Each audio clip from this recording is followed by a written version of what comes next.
we are the people that have to try to find a better solution. But until we do, I'm not going to care about the people who loot. And also, I think you're under this impression that a riot gets social medially planned. No, it's a group of angry people that get together, tempers boil over, and all of a sudden, like Razi said, a window gets broke, people get tempers start flaring, and then all of a sudden a riot breaks out. But it's not something that say, hey, 2:00 tomorrow, y'all, bring your rocks and bricks because we riding.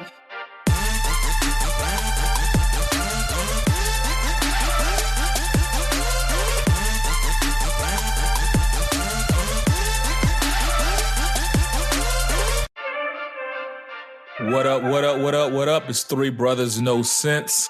I am Tavares Ferguson, joined with my co-host Buff and Razi. Fellas, tell them what's on your mind. A whole lot, man.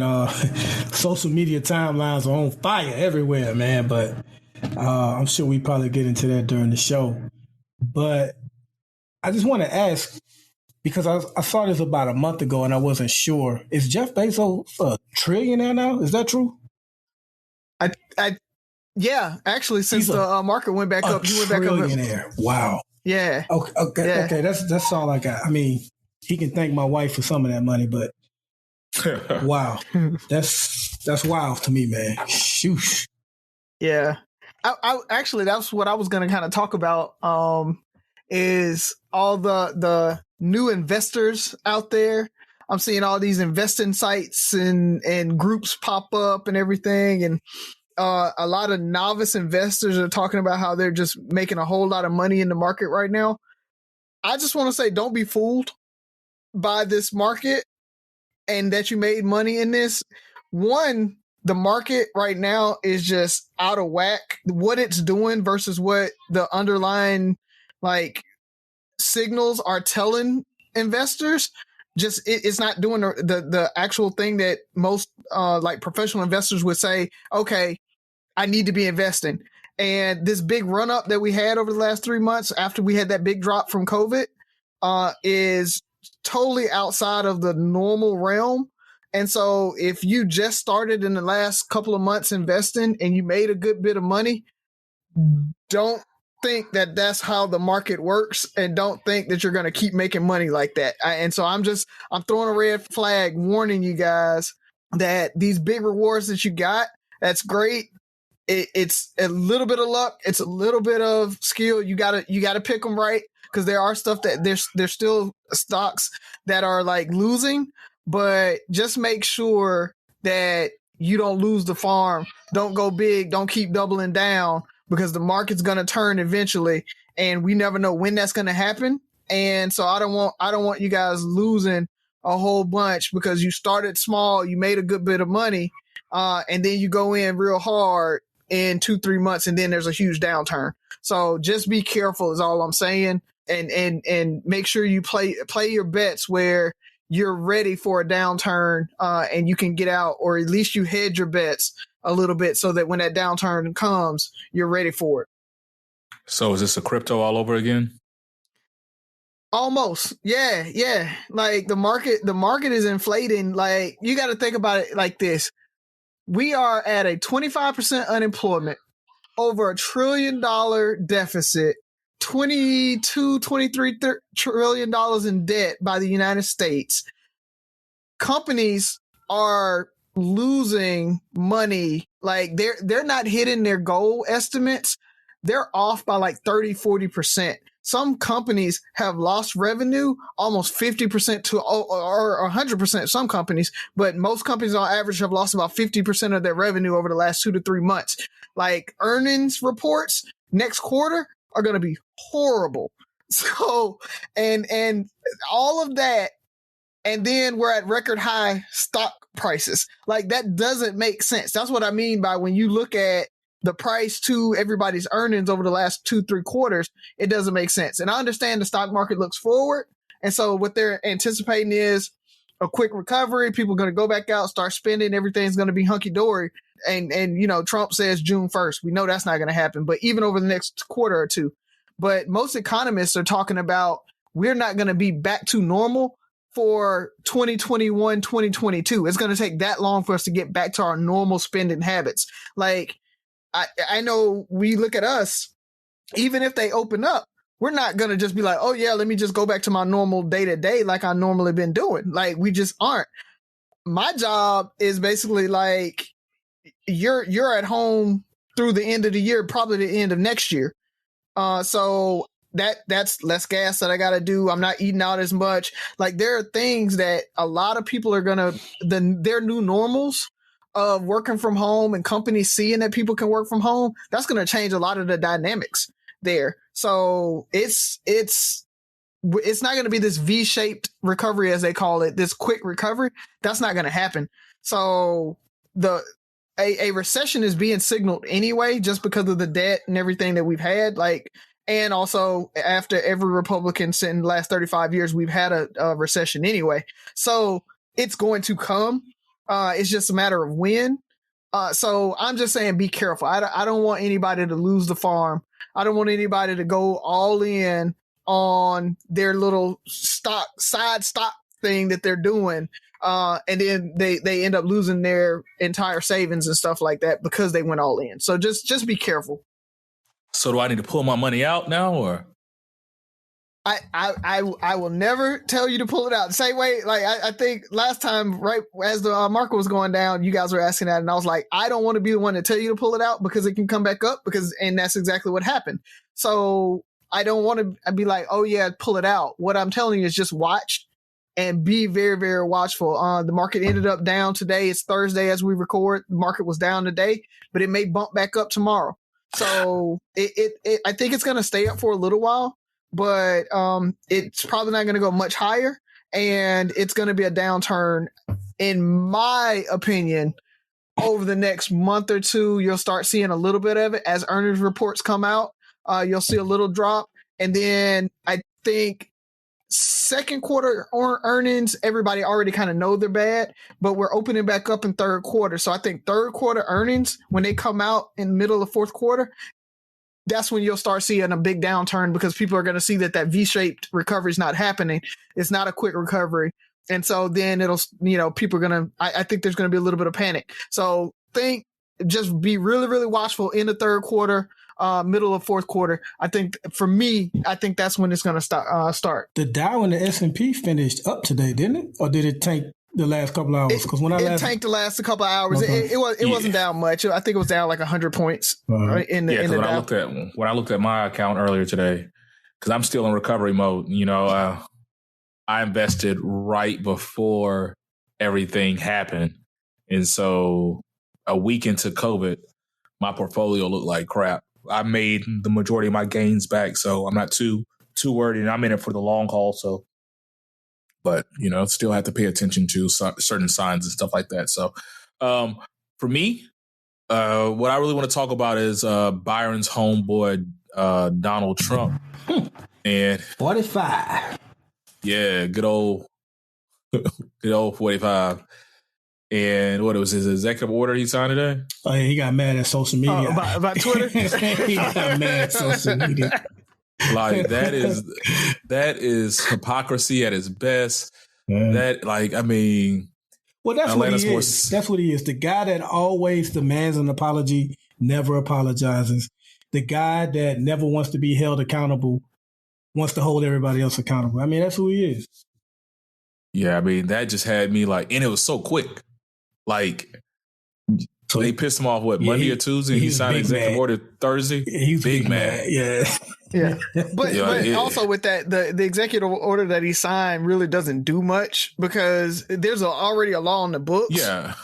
So for it, all he's doing is saying, he wants the Justice Department to look, did they go against the policy so that they can lose a lot of their protections and stuff like that. But it's stupid, and it won't hold up. So it really is an executive order with no teeth. I'm staying on 45.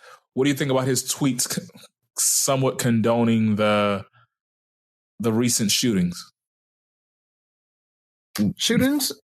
Or shooting. Not the shooting, excuse me. The killing. The killing, yeah, the murder. Yeah. What did his tweet say? I missed it. Basically, he said he launched the FBI. He wants to get to the bottom of this as soon as possible. Like, he was actually somewhat. It was almost like a CYA. Like the FBI is already investigating, and all of a sudden, he's the person behind it. Like I'm here to the rescue. We got to get into this. We want a decision and information as soon as possible. Which I just, I just don't buy it.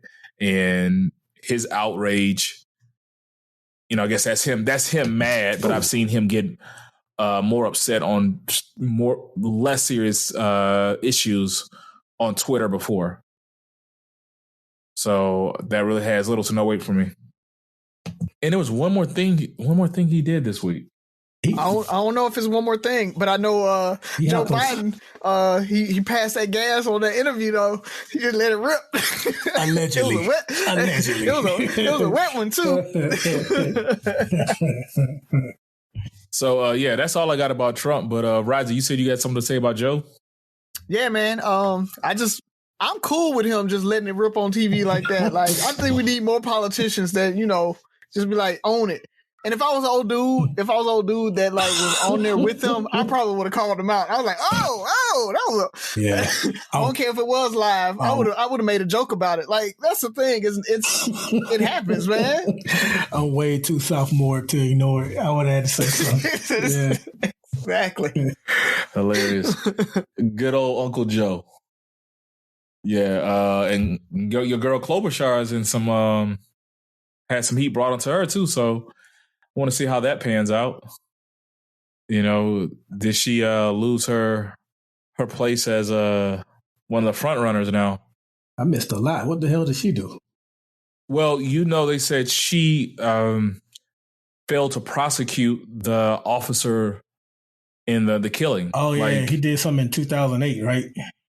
Yeah, and several other situations with similar outcomes. I think I want to say it was 2008 or 2011, something like that. So she's coming under heat for that. And, basically another way to say, hey, they don't deserve the black vote. So we'll see how that pans out, Yeah. And and Uncle Joe's comments last week. Oh yeah, you ain't black. Yeah. I see some funny memes from that though. Yeah. Colt 45, but the false equivalency angers me. Like, see, Joe is just as bad as Trump. No, that comment is not as bad as some of the things. But if that's what you think, go off. Mm-hmm. Yeah. Well, I'm gonna leave it at this. And I'm so tired of that kind of talk. And what I'm really getting tired is inviting people to the cookout. And based on what's been going on and kind of my anger over the last few days, we need to stop inviting people to the cookout and invite them to the table. Like they need to be at the table with us when we're discussing these plans and how we're going to get things going right. Like the cookouts too. You haven't made it there yet. Yeah. Like they need to be at the planning table with us as we're figuring out our next steps and what we can do and having them truly understand the difficulties of being Black in America right now. So I don't care if you can nay or do whatever the case may be that gets you invited to the cookout.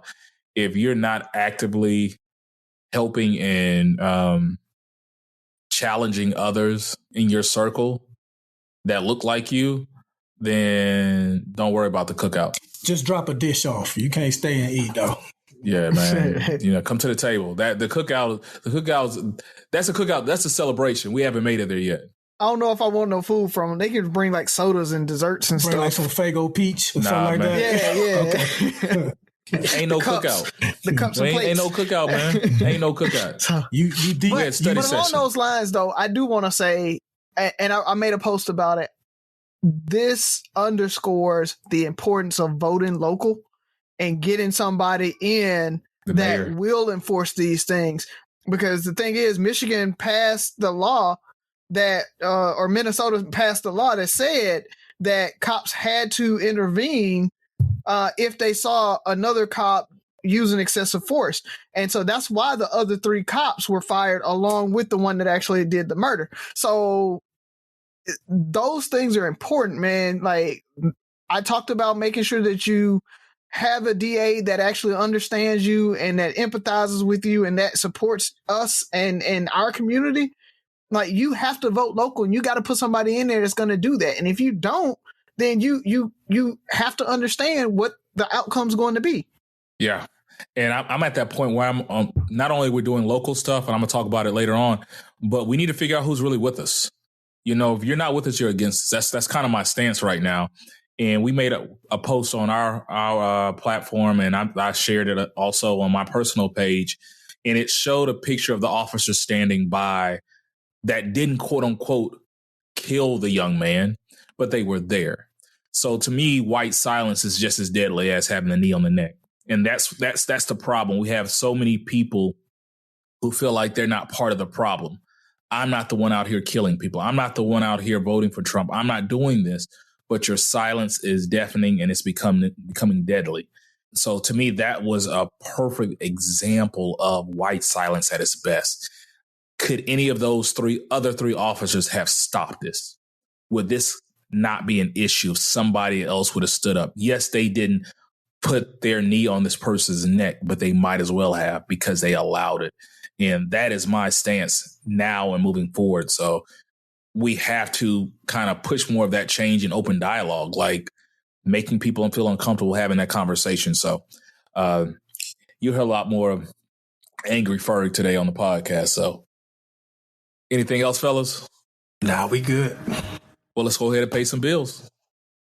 This episode is brought to you by State Farm. From your morning podcast to your afternoon playlist, State Farm knows you personalize your entire day. And that's why State Farm helps you personalize your insurance with the State Farm Personal Price Plan. It offers coverage options that help protect what you care about most at an affordable price just for you. Like a good neighbor, State Farm is there. Prices vary by state. Options selected by customer. Availability and eligibility may vary. All right, we're back. Three Brothers No Sense. Hopefully, Razi lightens the mood with his joke. I hope he has a good one. I don't know if he has a militant joke, though. You got a militant joke for us today, Razi? No. Let me see. I might go into my joke bag. Bag of jokes. Oh, man. But to our listeners and our followers, we appreciate the jokes that you send, Razi. To me, they're funnier than Razi's jokes, so don't tell him I said that. But they're pretty good. So, Razi, what you got for us? All right, yeah, I'm gonna go with the one I had planned because I don't have any real militant ones, but it's a pretty simple one today. So, why did the superhero get arrested? Because he was robbing.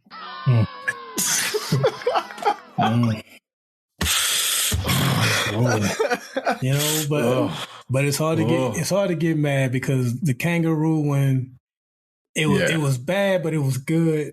And then I think the week before, so he's done pretty well overall the last month and a half. So we got to cut him some slack.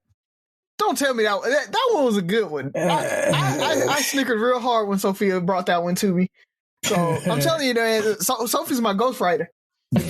Yeah, you're not gonna blame her.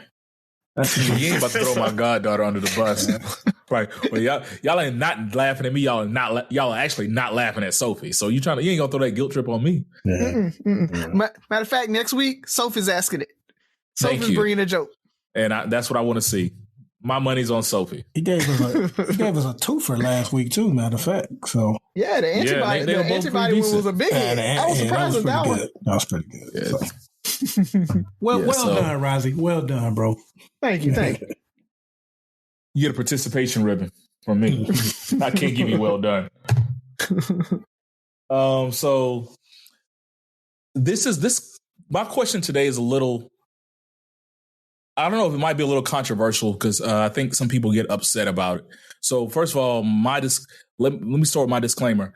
I'm pissed off that innocent, nonviolent Black people are being killed in our streets on a consistent basis. So let me start with that. The way, and we kind of hit on this a few weeks ago, the way we respond, I just think we got to do better. So my question is about looting. So, is looting really the key? I've heard so many people defend looting as a response to the anger that we feel in our community. And I want to hear your thoughts on that, because I feel like I might be on a high horse and condemning people, but I really want to get into this conversation. So who wants to take it away? I'm going to let Brother Razi go first on this one. Okay. I feel like the rioting is necessary. And the biggest reason why, I remember I talked a couple episodes ago about MLK and Malcolm and the threat of violence. Mm-hmm. You need that threat of violence to be able to really force a conversation. Because we do peaceful protests all the time and they get no play. Like, nobody thinks about when we ran for Ahmaud. Nobody thought about that, right? Everybody was running and nothing changed. There was no, oh my God, we got to make something shake because of everybody out there running. And so I think what's happening is the riot really shows the establishment it's time to wake up, because if this happens again, you got another riot on your hands. If it happens again, you got another riot on your hands. And when you hit them in their purse, when you hit them in their pockets, when these businesses can't stay there, then things start to change. Like the establishment wants things to be normal. They like normalcy. They like for everybody to feel safe. And the problem is everybody doesn't feel safe. We don't feel safe. And so when you can walk down that street and feel safe, but I can't, it's an issue. And so now I'm going to make you feel unsafe. I'm going to make it where your neighborhood looks like mine. I'm going to make it where you have the broken windows. And so I know that you're probably going to clean that up way faster than you're going to clean my neighborhood up. I get it. But at the same time, if it happens again, we're going to come back and we're going to break them again. And eventually you'll get to the root cause of it and stop killing us, and we'll stop rioting. So I think we need it, man. And the thing about it is, it's because it's boiled over. Like, we don't riot all willy-nilly. And I think that's the mentality idea. We're not rioting because our sports team won. We're not rioting because, we just feel good and it's St. Patrick's Day. And so we just kind of just going to go do some things. That's not our riot. Our riot it came from years of holding it in. And just like when you hold in your emotions and you eventually explode, that's what that riot is. It's where we've exploded and you're seeing it. And we just can't hold it in anymore. And a lot of times those riots, it's one of those things that it is, there's nothing planned about that. So don't think anybody came out and just like, yeah, we're going to go out and we're going to riot. What ends up happening is one person goes out and breaks a window. And then another person says, well, they broke the window already. I'm going to grab something. So now another person and another person and another person. And so it ends up kind of snowballing based off of one or two people eventually kind of starting it out. So this idea of what is the point of rioting? The thing is, that's just a natural reaction of, oh, I need stuff. People are already rioting and looting. Let me get in on this. So that's the other part about it is it really is just a snowball effect of everything happening, man. And so I'm for it. I don't encourage it. So let me make sure I frame that when I say I'm for it. I feel like it's needed. I don't encourage it, but when it happens, I think it's needed at that moment. It's one of those things that you never know when it's going to come, but I think it has to happen to really draw attention. Well, now, so I'm gonna on the front end say that I don't know if I'm gonna say that I think riots are necessary, but I'm also probably gonna contradict myself in my answer by saying that. But Well, let me ask you guys this, because I don't. Before you go down there, Razi, what was the question I asked? How do we feel about the riots? I said looting. Oh, so I think we confuse looting with rioting a lot.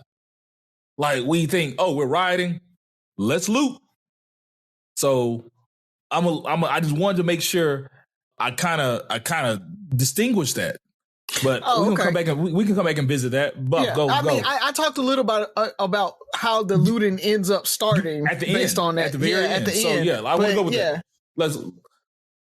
I don't too much care, but I'll answer both the looting and the rioting because I don't care that much about either when you're talking about what's really going on. So I will never care about a CVS getting burned down more than I will about the life of Freddie Gray. I would never care about Target being looted or rioted more than I will about the life of George Floyd.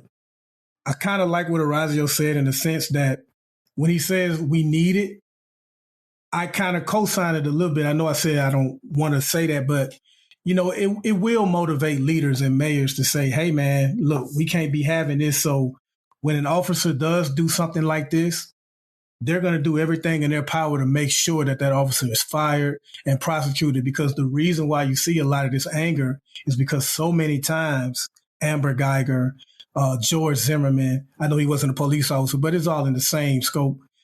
They get off and they get away with it. And so that's where so much of this anger comes from. And that's just recent.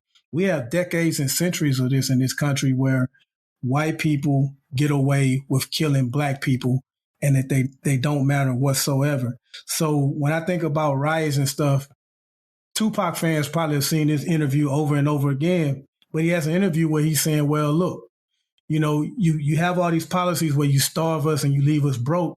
And so we knock at the door and say, hey, we're hungry. Can we have something to eat? And then it goes from that to we start banging on the door. Yo, we hungry. Can y'all please give us something to eat? After a while, after you done ask and bang, you kicking in the motherfucking door with 2 Glocks like, I'm getting something to eat right the now. And that's what the riot is. You know what I'm saying? So I don't care about the people that criticize and say, oh my God, they're burning down their own communities and stuff.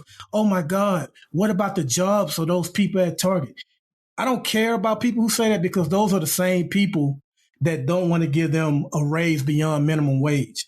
Those are the same people that don't care if they keep their job, if it means more money out of their pocket. So don't care now when we do something about somebody being killed cold-bloodedly on the streets. Shut the up, because you were willing to let these people lose their job over a few more tax dollars out of your pocket. So don't come around and be all of a sudden like you care now. Oh my God, they're losing our job, because you don't give a about those jobs. So shut that bullshit up. And so I don't really have a lot to say on it because so much has been said, and my brother Razi said a lot of it already. But that's where we are with the looting and the riot. Target has insurance. The CEO of Target just made $17 million, I think, last year alone. That motherfucker ain't hurting. Okay? They can replenish every single item in their store and build another one tomorrow. We've all seen how many Targets there are across this country. They're everywhere. So I'm not worried about the looting. Truthfully, they probably came out on top because they have insurance for it. And so they're going to do an insurance claim on it, and they wouldn't have sold it because of the doggone quarantine. Yeah, I get that. But first of all, Byron, you had a lot to say because Angry Byron might have outdid Angry Ferg already. So, but, to me, like, I get what you're saying. I get it. I'm usually the angry black guy, and I have to calm myself down a lot just to get the message across to audience that can hear it, because screaming and nobody's listening is not really communicating. But I like what you said, Razi, like that threat of violence is necessary. The threat of discomfort is necessary. I'm with that 100%. But I feel like we keep f***ing ourselves. Like we only know one way to do it, and we've proven it's ineffective. Like we've proven it doesn't help us. So burning down our neighborhoods doesn't help. I'm with rioting. So to me, because what happens is we marches turn to protest turns to riot turns to looting. Like, we got to stop somewhere. To me, let's not riot in Tomanville. Let's not loot in Tomanville. Let's go to West Mobile. Let's go to Sims and do those things and make it uncomfortable for them, because we still have to come home, because they're not going to fix our neighborhoods. They're not going to do that stuff. And it doesn't. Yes, CVS has the money, but think about it. The people in the neighborhood can't go to CVS for months because CVS has to build. Let's go make them uncomfortable. Let's burn down their CVS. Let's do those things. And to me, where I draw the line is looting. I don't, like, if they go burn down CVS or whatever the case may be, or a Target, and they take the stuff out of there and they pour gasoline on it, like, hey, we're not trying to come up on this. Because, you were talking about you were knocking on the door because we're hungry, and now we want to bust in and get something to eat. We're not eating big screen TVs. It discredits, to me, it discredits the message when it seems like we have an ulterior motive. Like, yeah, they're mad that this person got killed, but they're okay now because they got a big screen TV. Let's burn all the TVs. Like, we don't want your TVs. We want justice. TVs are burned. Yeah, big screen is nice. Don't get it twisted. But it's like, when you thought you had us, when you were discrediting us, saying we were only doing this to come up, because I feel like there's people that go out there, and you can disagree or agree, but there's people that go out there because they know they're about to come up on some of this. And it might be 1 out of 10 people, but it's like, hey, nah, dog, we ain't taking nothing. We leaving it here. Everything's staying here. We're burning everything. We're burning West Mobile down. We're burning the nice areas down. We're making it uncomfortable. Like, we're making them face it. And they can't say these black people are trying to take money. Nah, we're not trying to take anything. We're trying to make you uncomfortable the same way we're uncomfortable. I'm angry. I'm with it. Like, and to the people who go out and do those things, hats off to you, because I've never done it. I've never been in that situation where I go out and I'm about to riot and stuff like that.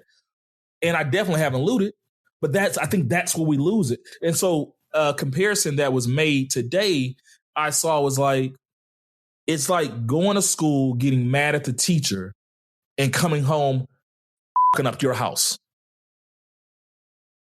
Like, that doesn't help us. That doesn't help my house.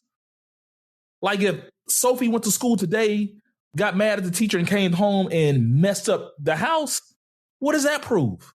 If you gonna act at school, go burn the school down. Go do those things. I'm not condoning anybody burning any schools down, by any way. Well, here's why your argument is problematic. First off, that's not how anger works. Okay, right. Anger is like a ticking time bomb. It's like a grenade. You can't hold on to it that long. So you don't have time. Like, we're all familiar with Mobile, Alabama. You're not going to drive from Pritchard to Sims, and then that's not how anger works. You're going to go to the nearest location.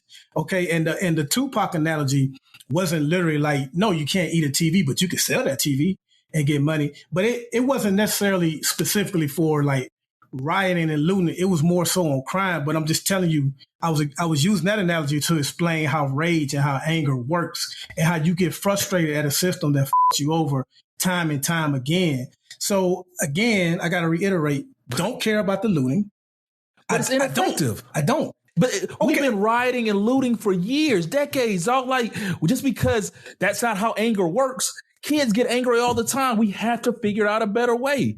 Sophie cannot come home and fuck up the house. But I'm fine with figuring out a better way. And I'm fine with trying to figure out a better way while not caring about looting.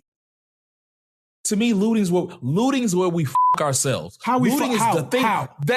That's how they discredit everything else. How? Like, they discredited us anyway. Martin Luther King had a suit on and didn't hit anybody back, and they shot him down.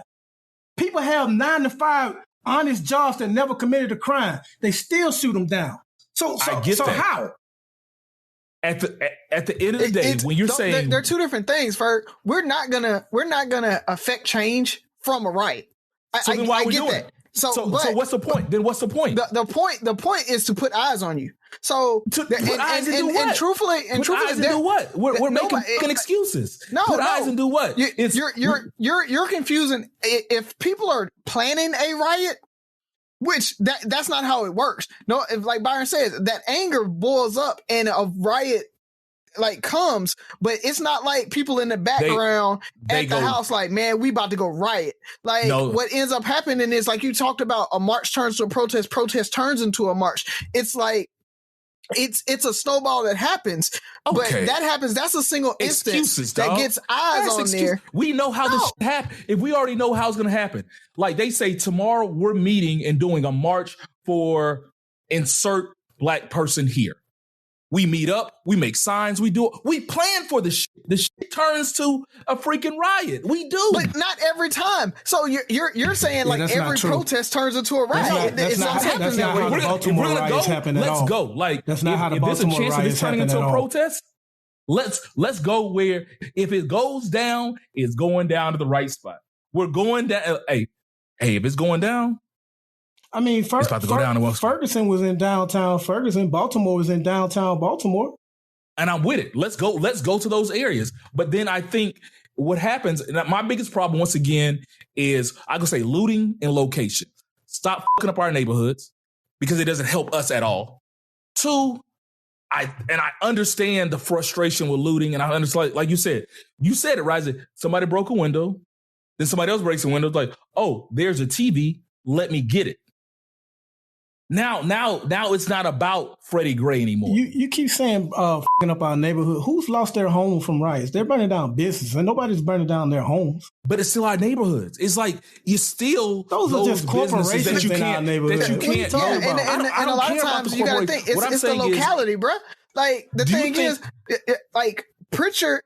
If somebody gets killed in Pritchard, I'm not going to Westmobile because Westmobile police didn't do that. But what's going to happen is somebody gets killed in Pritchard. We burn down Pritchard. Them white folk don't give a damn about Pritchard burning down. But I guarantee they will be way more upset if you go start burning down in Westmobile. So then if they don't care, why they always got something to say about it if they don't care?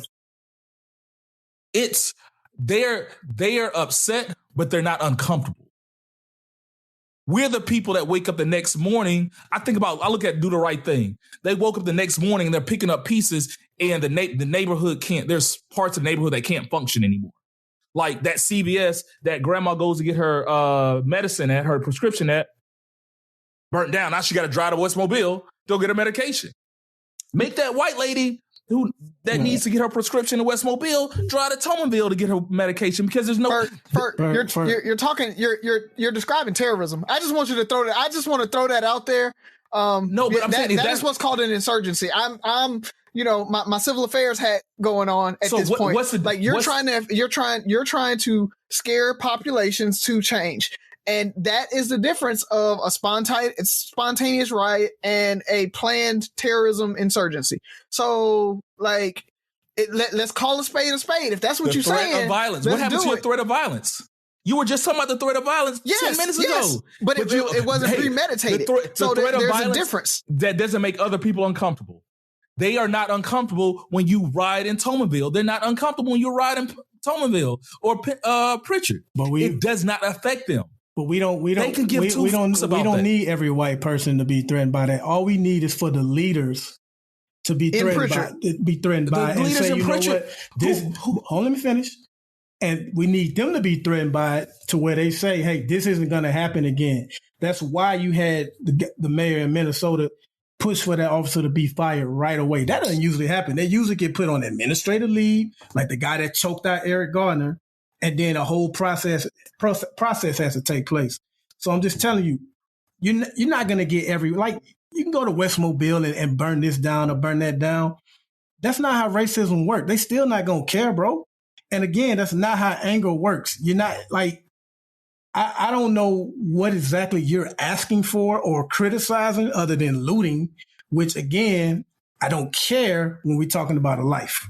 So maybe we're talking about two different things. We're just not going to see eye to eye on this one. But, I just don't think that causes change in Pritchard.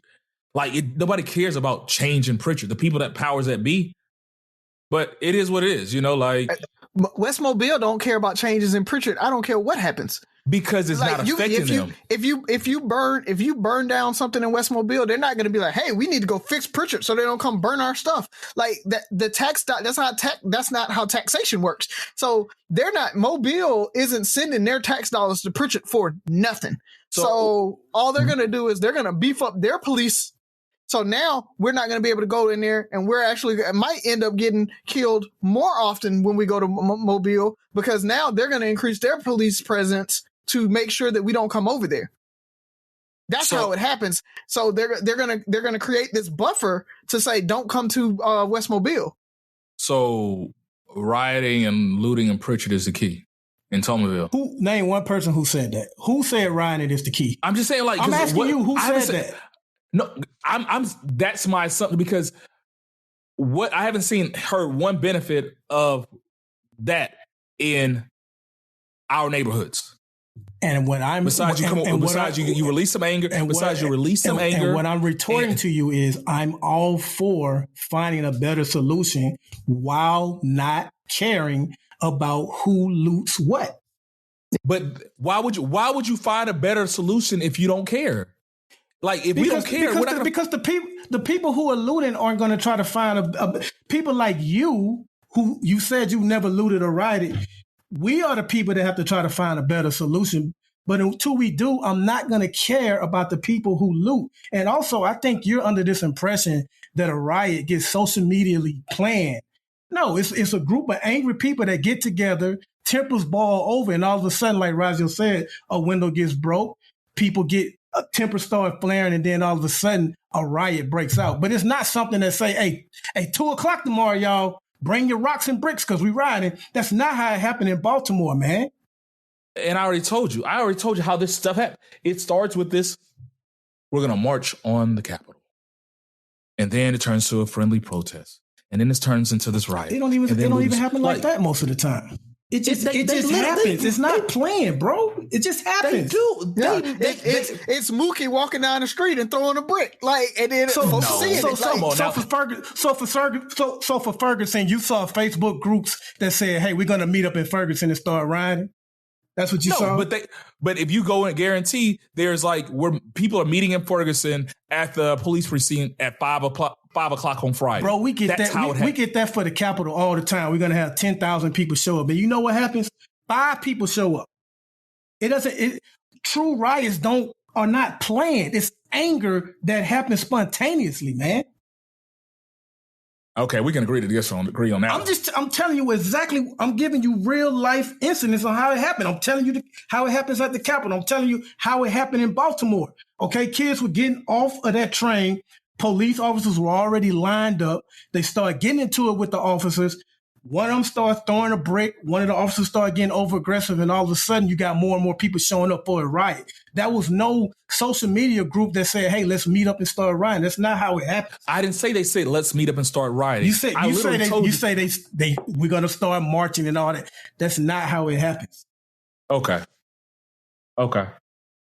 Yeah, most protest organizers, that's one of the first things they say is we want to keep it peaceful.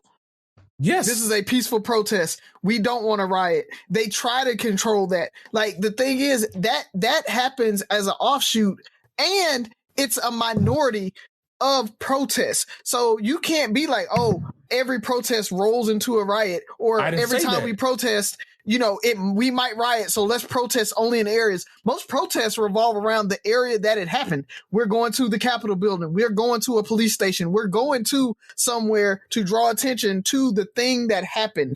And so if a riot spurs off of that, then it just happens. But that's not, like Byron said, that's not how riots start, where you're like, oh, let's go. And that's why I said, if you are thinking, we're going to go somewhere so that when we riot, not if, when we riot, we can mess up the CVS. I'm telling you, like, if it spins off, it spins off, like you said, at that point, you're premeditating it. And again, you become an insurgency. You're already set. You're already there. Like you just said exactly what happens. You have a protest organizer. They set these things up. They get, especially something that's new and fresh, and people are angry. They come out there, police show up, and things spiral out of control. to me, it usually starts off as a peaceful protest and spirals out of control. And it's not everybody, it's a few. And those few, to me, can take away from the bigger picture because the rioting, the protests, and everything we've done up until this point have been ineffective. So you want to protest in a place that has no significant value to the thing we're protesting, just in case. So you want to plan a protest just in case we riot, instead of actually associating our protest with the thing we're protesting. Because marching down the street, I'm just trying to understand. Because marching down the street in Tomerville is just going to be a bunch of the same people who hear it all the time. Me watching you march down the street in Tomerville saying they need to stop killing black people does nothing for me. I can sit on my porch and watch that and like, you're right, keep marching. Who's your target audience? The media, and if you're marching around Tomerville and not going to the actual precinct, then that's kind of stupid. But the thing is, and I blame that protest organizer for that, right? But most times you're not going to have a protest that just marches down the street. They're marching down the street either to the place of the killing, to the place of the responsible party, to the leadership. They're going somewhere to actually make a protest in front of something that, like I said, that's associated with that act. That's what they do. And so I don't see where a protest organizer is going to be like, yeah, let me take this to West Mobile when this person got killed at the Shell station on 45. I'm going to go down to West Mobile to protest. Well, downtown. Like, my whole thing is I don't want to get too stuck on location. My biggest thing was about looting, period, because I feel like looting takes away from the bigger picture. It does. And it's all right. I'll give you, looting takes away. It does take away from the argument. And so that was my point. Looting is stupid.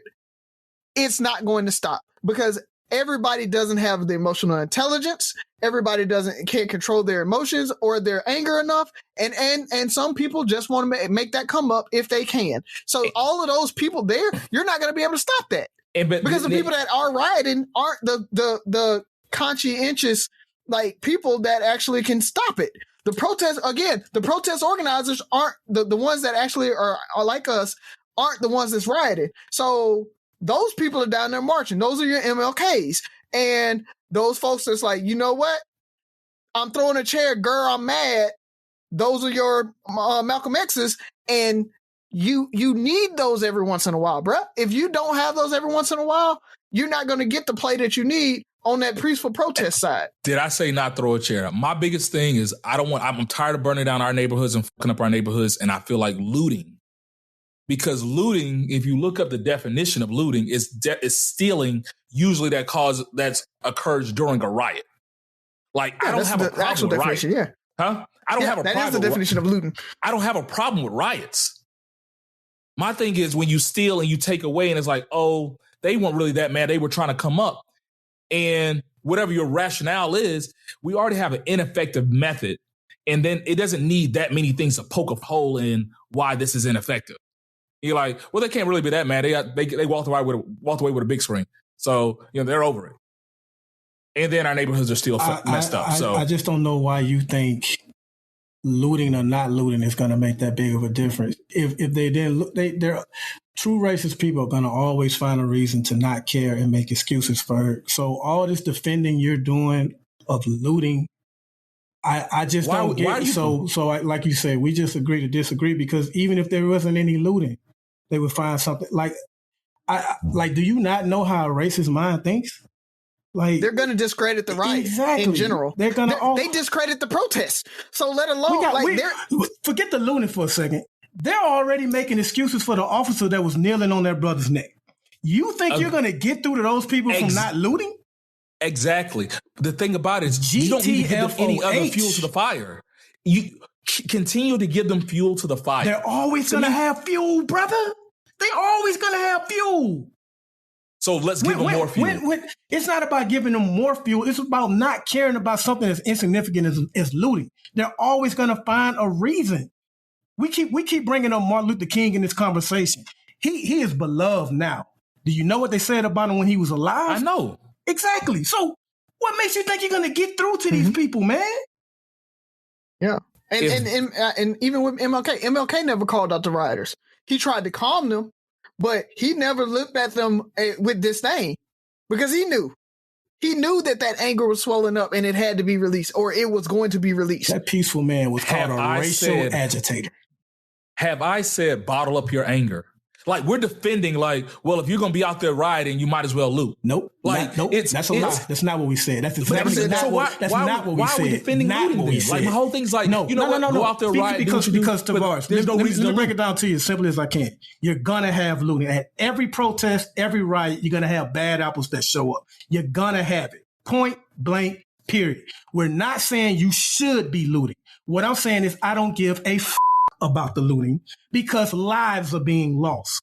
Okay, so we can do it your way and try to figure out a better way. But until we do, I'm not going to care about it. I'm not saying they should or that it's okay or it's the right thing to do. I don't care. I care about George Floyd. Because even if I was out there rioting, I'm not trying to police the guy that's looting. In the middle of a riot, I'm not going to be like, no, brother, don't take that. We got to burn it over here. Like, it's a free for all. That's kind of what a riot is. It's that, like, it's not a war. It's not a well thought out, like, hey, we're going to do this thing.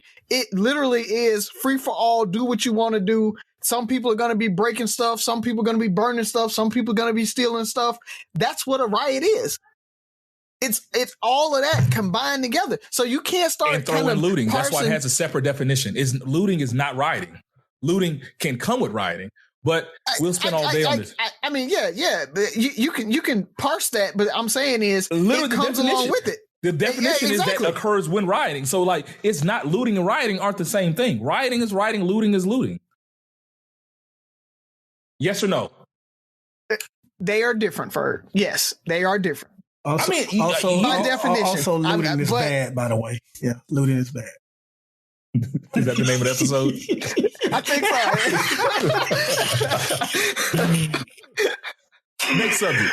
Oh, man. I got so much bleeps to put in. We might just mark this one explicit and put a disclaimer on the front of it. Yeah, that's my bad on that first part, man. Like, yeah, Byron, you set it up. So, in keeping in the spirit of what Ferg brought up, I want to bring up and it's not specifically to George Floyd. It's about pretty much all of the killings that we see and the videos that get posted and things. And I see two sides to this every time something like this happens. You have the one side that say, look, stop sharing these videos. You know, it's cruel. Think about the family, this, that, and the other. And you got the other side that says, well, it brings awareness. When you share the video, it brings awareness to what's going on. And so that we can know that everything is not okay and we still have work to do. Where do you guys fall on, the George Floyds, all of the other, killings that are caught on video that people start sharing? Where are you guys with that? I say share. Go ahead, Ferg. I'll definitely say share just because I think about Ahmaud. Like, it wasn't a big deal until the video came out and it started going viral. Right.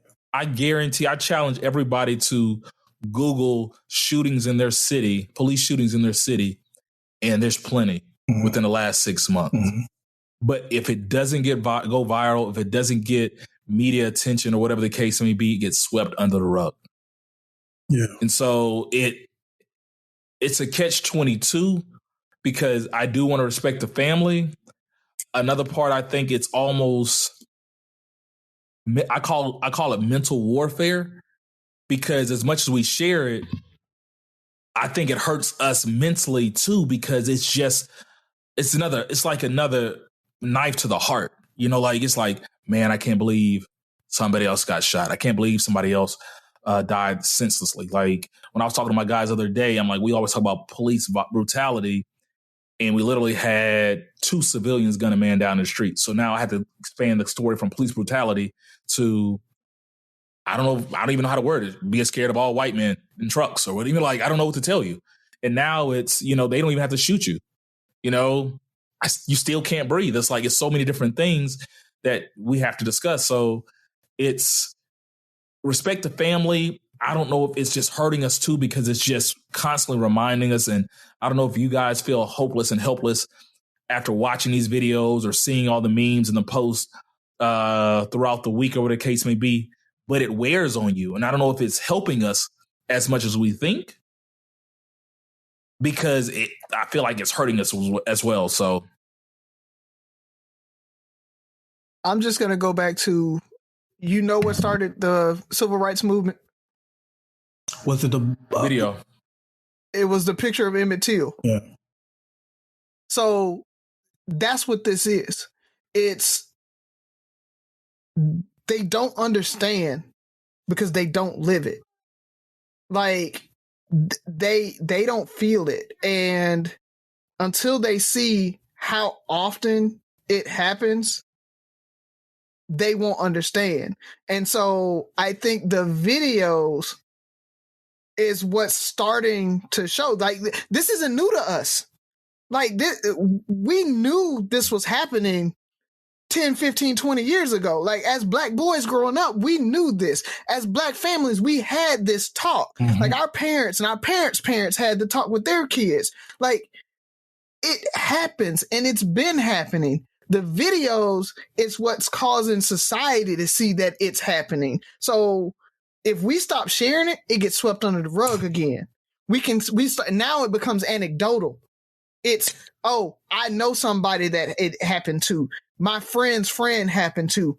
It's totally different when you see it. Mm-hmm. It's totally different when you saw that man sitting there, laying on the ground, calling for his mom.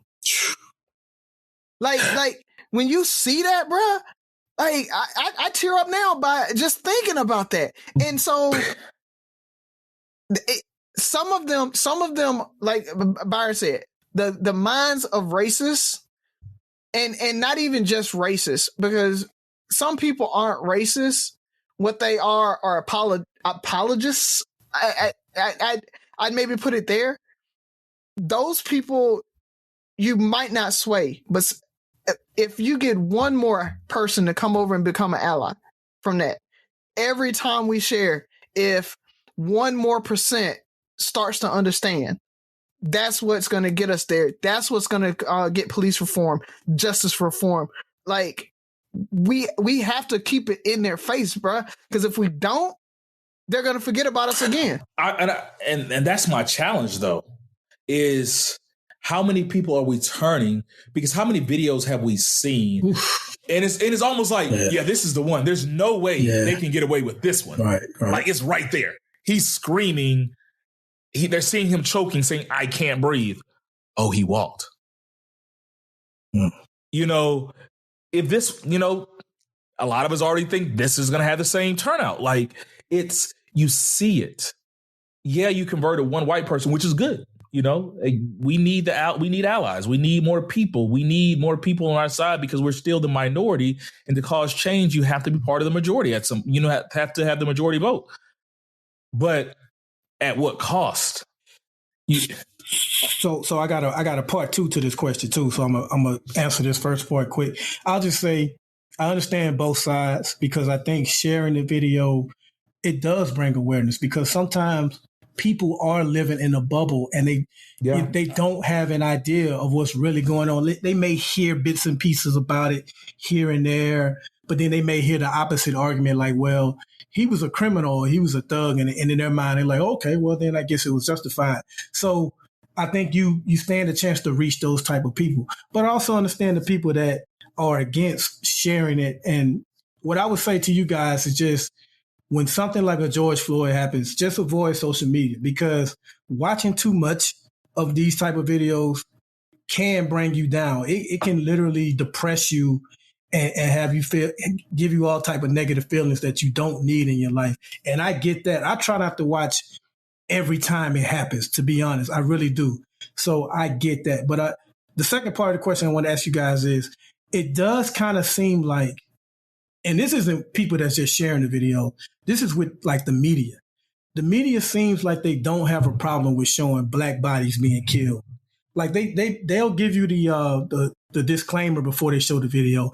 I want to warn you, it's very disturbing. But they still show the video.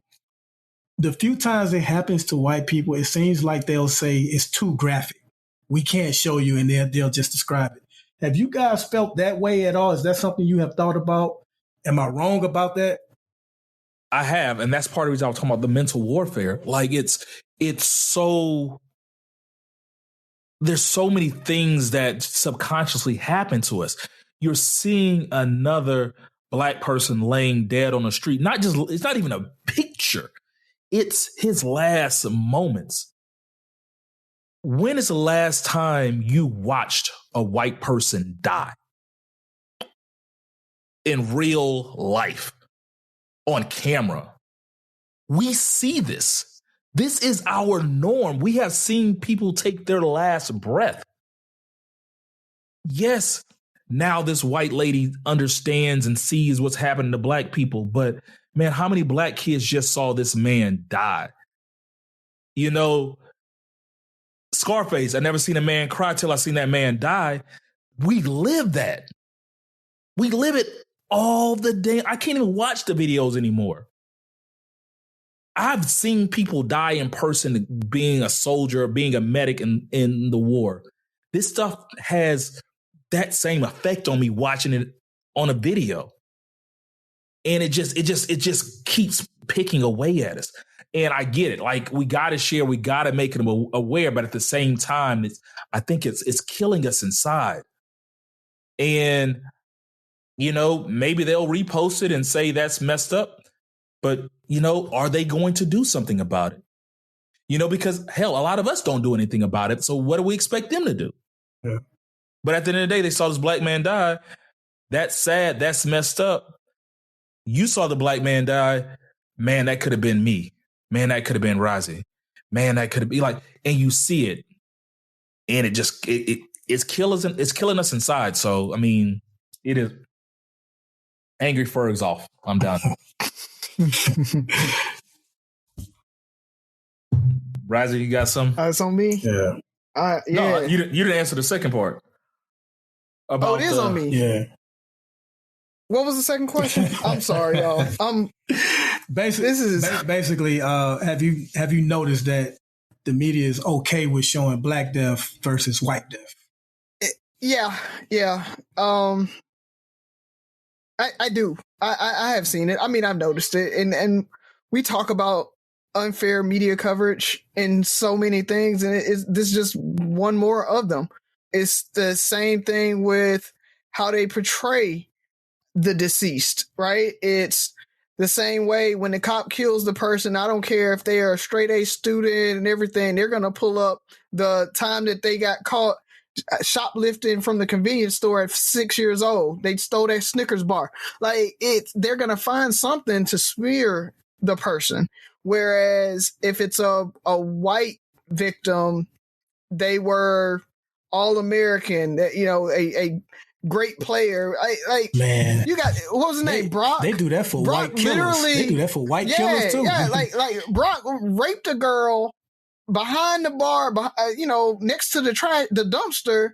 They pled guilty to it and still gave him like 6 months. And they never said that he was a rapist or anything as the media. They were still talking about how he was such a good swimmer and all that stuff. Like, they are going to paint them in a positive light. And until we talked about, I can't remember who talked about, we had you, Byron, you were talking about, we got our Don Lemons and everything, but we don't have the producers. We don't have the executives. Until we get that, then we're not going to have that. It's just not going to happen. They're going to protect the ideas and the virtues that they have in their minds. And so, you know, we talk, I posted at one point that there's a new Black news network that's starting, and I don't think it's launched yet. That's the only reason why I haven't really shared it, but we need to go check on it, and we just need to start trying to find news networks that look like us, talk like us, sound like us. I heard somebody talking about, do we need to go ahead and go back to segregating ourselves and self-segregating? You know, I had friends that talked about, do we need to start gentrifying? They were like, is it gentrification if Black people do it? Yes, it is gentrification, even if we do it. But with that, like, do we need to start doing it? Do we need to go back to our neighborhoods and push back money into our neighborhoods and create a new Tulsa, create a new Black Wall Street? Find areas that we're gonna become our pocket. Do we need to go and incorporate our cities again, or go back to those cities that are incorporated that are Black and make sure that we push money back into those and start businesses there? The problem with that is until we have disposable income in those areas, we're not going to get the corporations and the targets and all the nice stuff that we like by being people with some money, a little bit of money. Like, it's hard to go back to those areas where there's a food desert. Oh, and one other thing, another way to protect your mind and your mental state, stop following people like Candace Owens and Tommy Lauren. Like, every time something like this happens, people like, share what they had to say about it. Like, by now, you should know what they're about. So if you're following them now, then you're just asking for punishment. Yeah. Yeah, when people share that, I'd be like, "Oh, Candace Owens says it." I'm like, like why I don't care. Why you give her like why? Yeah, yeah. Name one thing you've agreed with that she said, but I mean, but not even that. But it's just the raw video itself is enough to be detrimental to your mental health itself. So, Buff, what are your thoughts on that, though? So I got to give a shout out to Erica Cooley. She's the first one that even mentioned it. I think it was a brother in Cincinnati. I want to say he was on a college campus, and the officer I forgot what exactly transpired, but the officer wound up shooting the brother in his car, and they were showing it on the news, and she was the first one that I can recall that said, they have no problem showing Black people being killed, but when it comes to white people, it's always too graphic or they can't show it. They need to start respecting Black bodies more. And this was several years ago, man. So it's just something that I've thought about constantly, and I gotta agree, man. I agree. They don't they say it's difficult to watch and all this stuff, but they still show it. Is it a necessary evil? Like we said, some of it, does it need to be seen? You know what? It probably does, because we distrust so much in this country to where they, think about the videos that they haven't released that they say only, the police department can watch and all that kind of stuff. If we don't get to see it, then you know how we get. We automatically start throwing conspiracy theory out there. So I think it may be a necessary evil. I don't know. That's a tough question, bro. I don't know. Razi, what you got for us? So, this is a heavy episode, but I don't feel like I want to lighten it up. I guess we need to go ahead and go for it. So, y'all know I talked about Uncle Joe in the beginning, and we talking about how we can try to fix some of these things and ride and everything. And Uncle Joe had his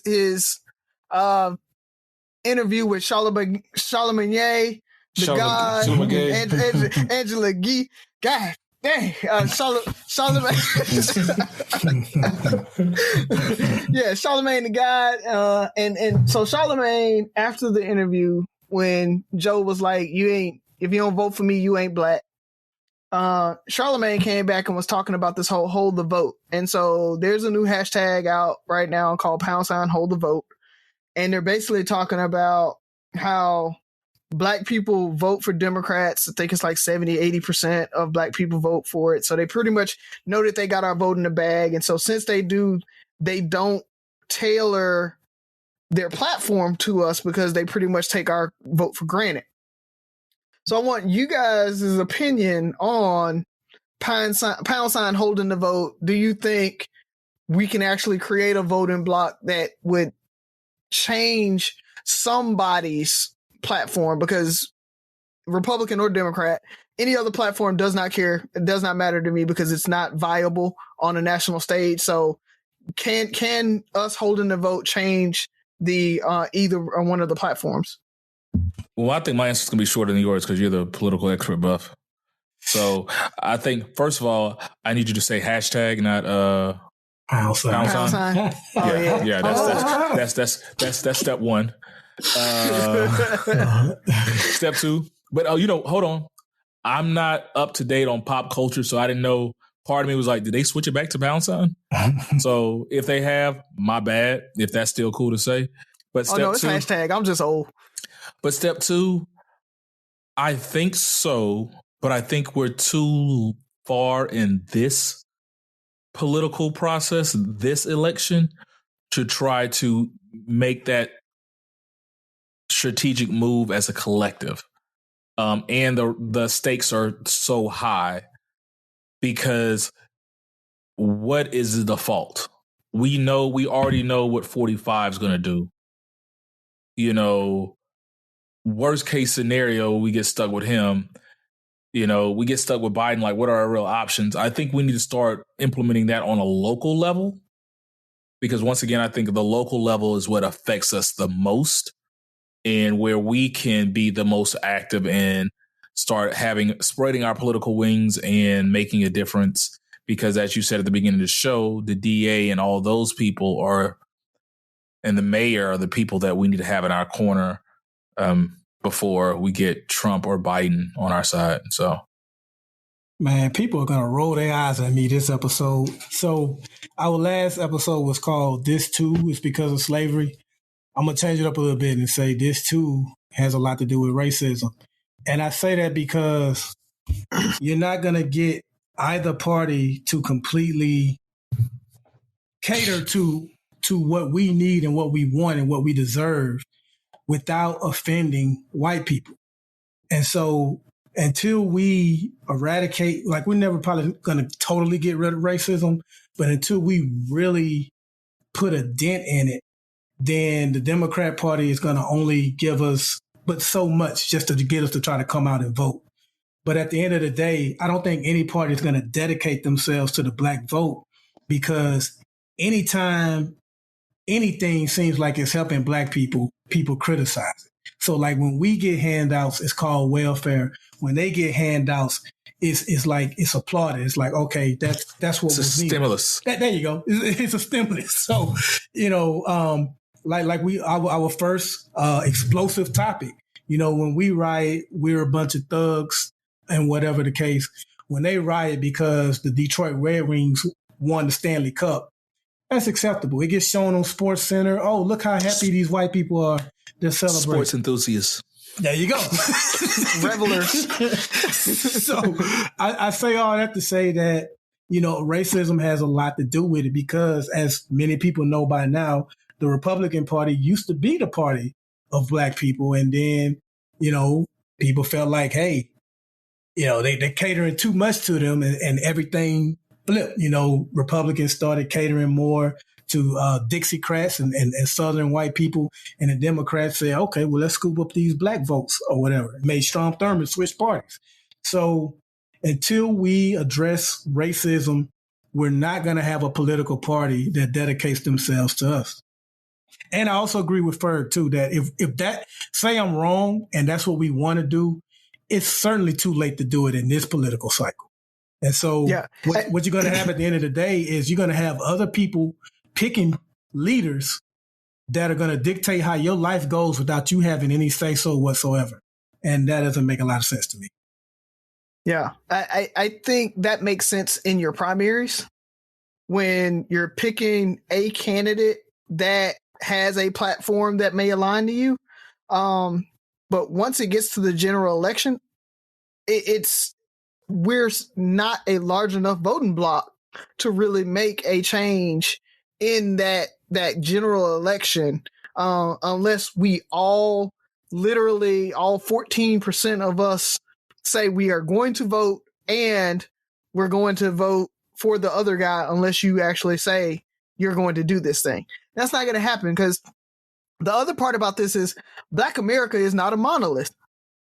And so this idea that every Black person wants the same thing just isn't going to happen. I mean, there are core things that we want because we just need them, right? I mean, equality, to be treated the same, but the same way we're fighting for that, women, white women and black women, are fighting for equal pay.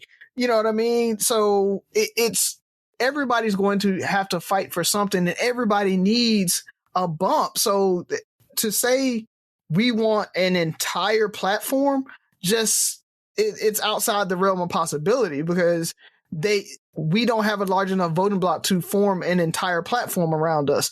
We may get a line item in that platform, and we have to understand that might be good enough, because just like we want a line item, the women want a line item. The LGBTQ community wants a line item. I mean, the Hispanic community wants a line item. Everybody needs a line item in that platform, and it can only be so big.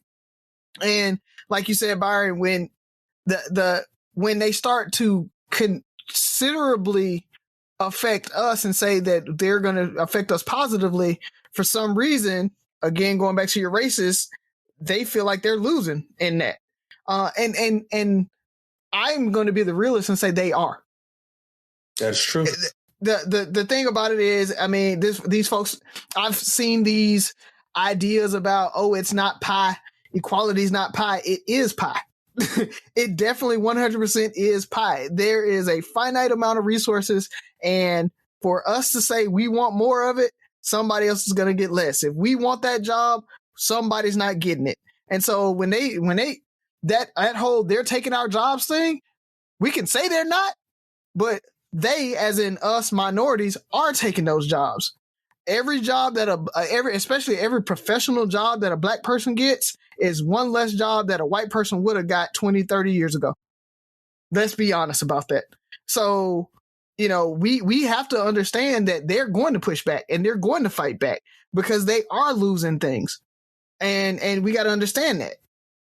Yeah, I mean, and I always say that. What are you about to say, Buff? Well, I guess the premise of what he said is true, but I disagree with the wording. They're not losing. It's just that as Thanos wanted to do, the scales are being balanced now. Okay, because all of those black people that wasn't getting a job that were more qualified than the white person that got a job. If a black person happens to get a job over a white person, that's helping tipping the scales back to what's fair. Because I'm good with it. It's definitely karmic. I'm just saying. Yeah, because there's only so many jobs. So if there's 10 positions open and they hire 10 people and 9 of them white, one is black, and there was a 10th white candidate, he didn't get the job. They can't create an 11th position just for him to make it even fairer. And also that 10th white person is going to have a lot more opportunities than the one black person that didn't get that job. That may or may not, that may be true. Yeah.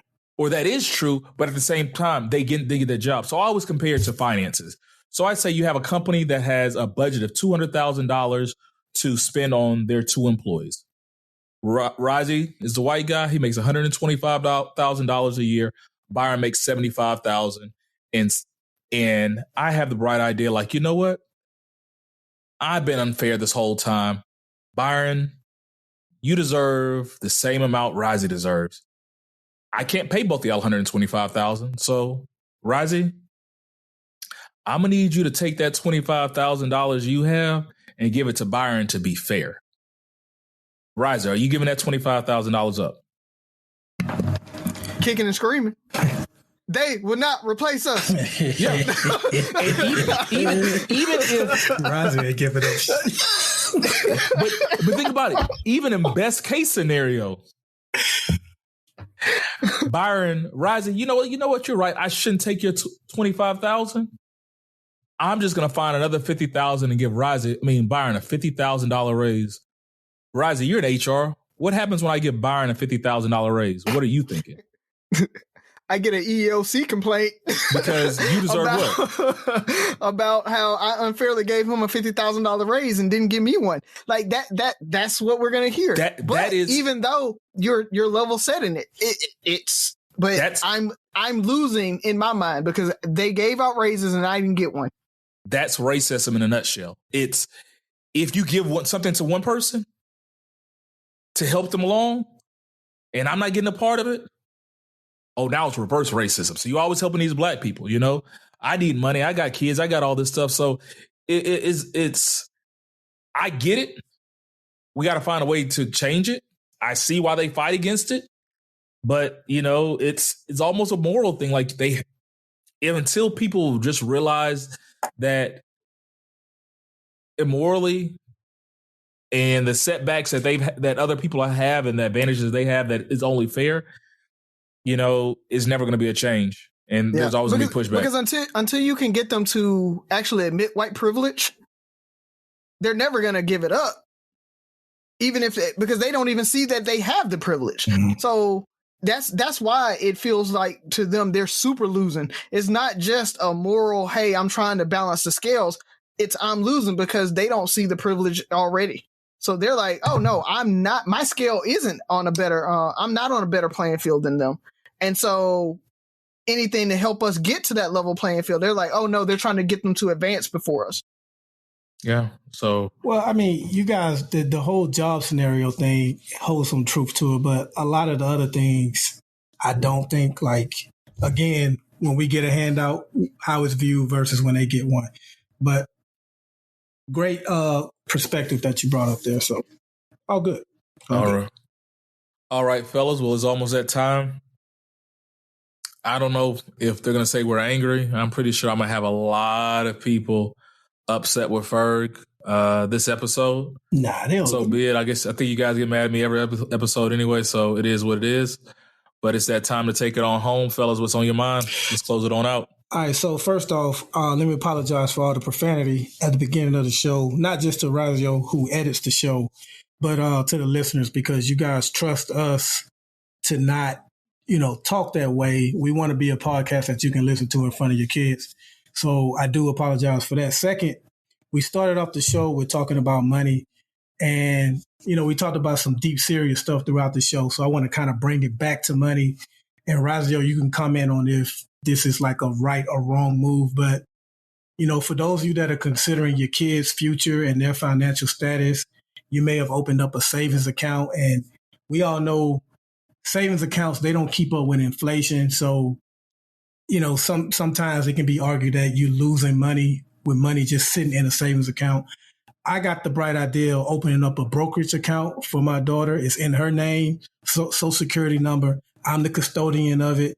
I bought her some stocks or whatever like that with it, but it's hers. I think until she turns the age of 21 that I can't even take anything out of it. I can only put in. I think that's how it works. I'm not exactly sure, but look into something like that if you've been considering what can you do to really set your kids up for the future. And like I said, I'll let Razi, if he wants to, comment on the end of that as well. But just wanted to end the show on a more positive note because of all the deep stuff we talked about. No, man, that's definitely. I think you ran that by me when you were thinking about it, and I was right there with you when you talked about it. Definitely, buying ownership of a company for your kid is much more powerful than, say, putting $20, $30, $50 in a savings account. And so if you have it to just kind of dollar cost average and put that money in every month, it is a perfect way to do it. Even if you're not buying individual stocks and you're just buying a mutual fund or something for them every month. There are some mutual funds you can start with as little as $50 to start and $25 a month. So it's not something that you have to put a whole lot of money in. Now, that's not going to grow that much, but if you start when that child's 2, 3, 4 years old, and you're putting money in there and it's growing slowly and you're putting $50, $100 a month into that account, it's going to grow and they're going to walk away with $10, $15, $20,000 when they're 19, 20 years old. So definitely that. The other thing I talk about is a 529 plan. It's a great way to put money away for your kids and save up for college. You use that money for college expenses and it comes out tax free. So not only do you get tax deferred growth, but you pull the money out tax free. So it's a way to get to not have to pay taxes on things. So, and you can use it for more than just college. You can use it for trade schools, secondary education, things like that, and private school, actually. So you can use it before. So if you want to send them to like a private high school or something, you can use your 529 plan for those things as well. So that's another way to really kind of sock away some money for your kids. So then when they turn 18, 21, they can walk away and be ready and really set up for the future. That's dope, man. That's dope. I like that. We have a 529 plan for both of the kids, and I'll look into the brokerage account as well. Razi, you got anything you want to say to the peoples? Nah, man. I do want to call out UA a little bit. You guys know I've been setting up the scholarship fund for Jenica Kimberly, and so just going back and forth with them. I didn't know how hard it is to give away money.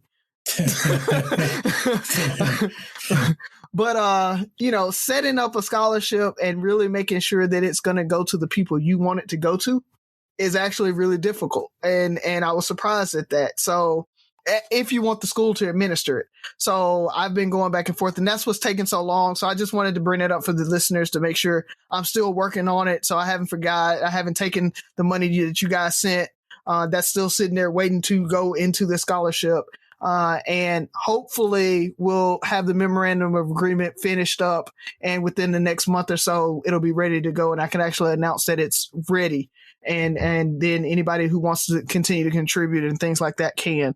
But I'm still working on it. That is dope, man. That's super dope, man. Well, I'm gonna leave it with this. I think I've been angry. Was I angry for today? I kind of blacked out for a sec. You was passionate. Passionate for. Yeah. Okay. Byron was angry. Yeah. Byron was angry. I shouldn't have mentioned Tupac. I do Once I mentioned passionate. Tupac, I lost it. All right. Well, I'm gonna leave us with this. We always talk about what we can do, and I talked about feeling hopeless and helpless. And a lot of times during this period, we always go like, well, we need to get ready for a revolution and all that stuff. And I don't think most people are ready for a revolution. So I challenge people, if you're not ready for a revolution, start a small evolution in your community, like doing small things that you can, take advantage of. And so here are some things, I've been researching what I can do to be more helpful in my community. I already mentor and stuff like that. Also looking at joining some different things going on with the police. Like I know Houston has pretty much what they call almost like a citizens police academy, where you get to kind of go through training and understand some of the things the police are going through and building a relationship and being able to sit on special committees and do things like that. So research things like that in your neighborhood. Also, we brought up things going viral, and that's when you jump on. Keep an ear out for the things that are going on in your neighborhood and voice your opinion, really, and then find out if you need to get into local politics, if you need to get into local thing, become an activist in your community. And another thing is just start dialogue, and we talk amongst ourselves a lot, but we're preaching to the choir, as the old folks say. So getting that dialogue to your coworkers, maybe making them feel uncomfortable and really challenging them, having other people on social media that don't look like you and going into their conversations and voicing your opinion and creating a dialogue without it turning into a shouting match. So with that being said, I talked about white silence. We got to also have some white allies who are willing to help us. So with that being said, I want to do a shout out to two young ladies that I've grown to admire over the last year or so. And we always talk about the Karens. I know everybody knows who Karens are. They're the white ladies that are always calling the police on us. So that became a ongoing meme and GIF and all that stuff. Well, I say we need less Karens and more Sues and Susanna. So we have a Coach Sue, who is heavily involved in the Houston Omega Lamplighters here, one of our biggest supporters, and Susanna Hendricks, who's a classmate of ours from John L. LaFleur, who actually has had some things to say and post and had some of the unpopular opinion amongst her friends sometimes and sparked dialogue that me and the brothers have jumped in on. So I commend you too, for doing what you're doing. I know Coach Sue oftentimes talks about challenging white privilege and acknowledging her white privilege and saying that she has to use it to her advantage to expose wrongdoings and challenge other people with that same privilege to acknowledge and challenge theirs as well. So hats off to you too. So less Karens, more Sues and Susannas. So with that being said, Three Brothers No Sense. Anybody want to take it? Y'all still don't know? Listen, like, comment, share, subscribe, and listen again. There it is. Close enough, fellas. He just gave us an attaboy. That's a good one, man. This is a long episode. We might end up having to do two. I can't. Well, it's only an hour and 30.